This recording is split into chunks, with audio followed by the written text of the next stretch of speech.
This is the Hidden Killers podcast with Tony Brueski. Featuring former FBI Special Agent and Chief of the Counterintelligence Behavioral Analysis Program, Robin Dreeke.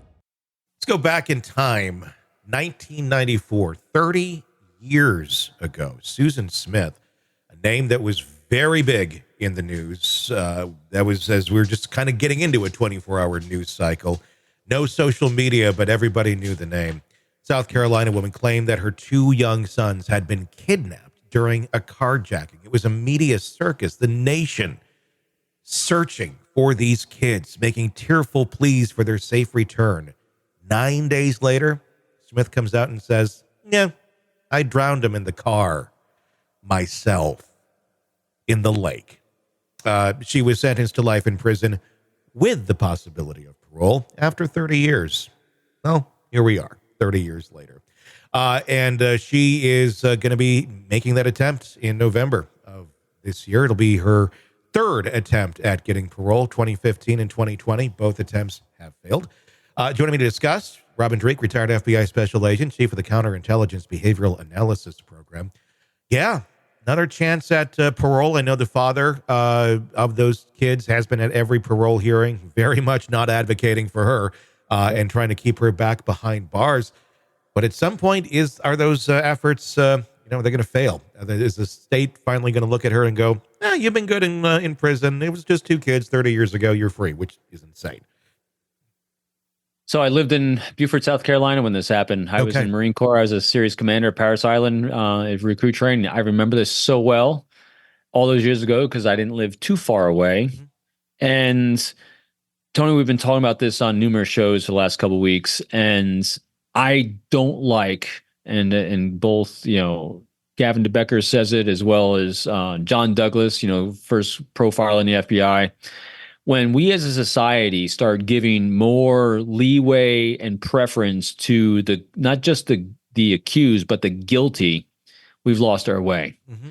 I think the only people that they should be asking whether she should be granted parole is, like you said, the husband and the family members, the victims in this. And since everyone in this is saying no, I don't think it should be considered. I don't. What I'm baffled by, and I remember, back then when this happened, everyone was baffled by it as well. 30 years for killing your two children. And the argument is, it was mental health. And obviously there are issues there with mental health, but it doesn't excuse that you killed your two kids and then went on for 9 days lying about it. So mental health is an interesting thing too, because all these great minds have thought about this as well. Again, I'm not the legal expert on this one, but being able to claim mental health as a justification for actions, it's so hard to get these days.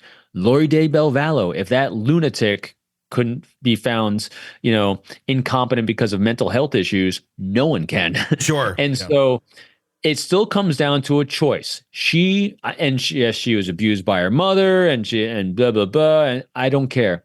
She, as a human being, still made a choice to take life. Mm-hmm. It's her accountability for those actions. And because other people had the same things that happened in their lives and they're not making those choices. So as much as they have a compulsion to do these things, well, then you know what? Get help. Mm-hmm. Do something. But she still needs to be held accountable. And most importantly, the victims need to have their words and feelings understood and honored. And if the victims of this still don't want her to have parole, I don't even think it should be considered. I'd say ask the dead kids. Oh, there's no response. Looks like you're there. Looks like you're not getting out. No kidding. It's just... I'm so sorry to interrupt you. How could it even benefit society by letting her out? Who does it benefit by letting her out except her? And so why would she be given a life that she took from two others? Yeah. When it benefits no one, it's not like she's going to contribute anything great to society.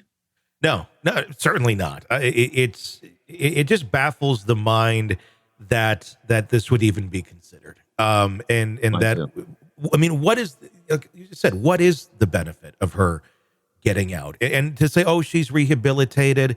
Look, she did it once. People have patterns of behavior. I'm not going to go say she's going to go drown children in a car. I'm very doubtful that will happen again.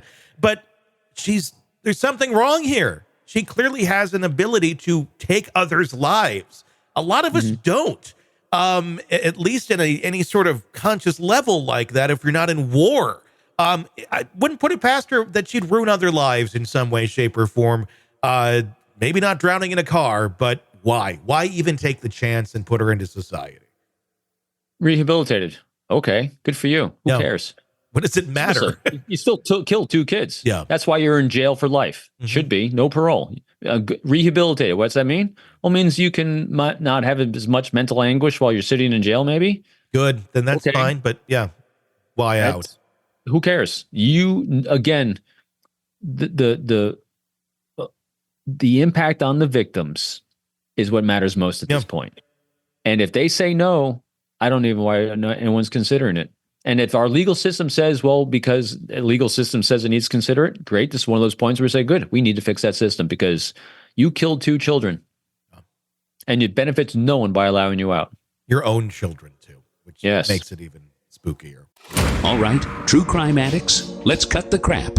You're knee-deep in the gory details of your favorite podcast when suddenly a commercial hits like a bad meal. Seriously?